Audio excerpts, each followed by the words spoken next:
بهار براتان مفید نخواد بود و رمضان برای ما مفید نخواد بود اگر استفاده ازش نشود.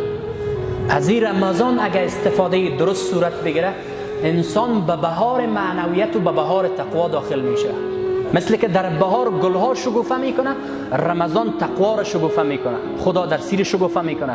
یاد از فقرا را و رسیدن به فقرا را ایره براتان شکوفه میته، به شرطی از این که کس از بهار از استفاده بکنه و خدا به بهار معنویت رمضان برسونه.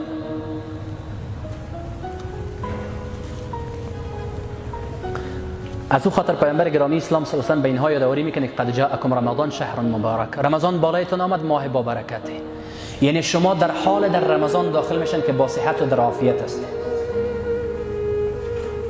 او تو کسایی هستن که در این رمضان هستن اما روزه گرفته نمیتونن، هستن در این ماه، هم دسترخوان ما و شما هستن بعضی مواقع، ولی اجازه نداده دکتر سه میگه روزه نگیر، نمیگیره دیگه. درست است که اجازه از جانب الله متعال است، اما الله متعال به تو این منت نهاده که هم صحت و عافیت برات داده، هم رمضان بالات آورده، هم بهار است، هم رمضان است، هم مسجد است، هم یک وقتی که بعد از نماز عصر در پیشگاه خدا نشستگی هستی، در خانه خدا نشستگی هستی. این دیگه منت خدای بزرگ هست.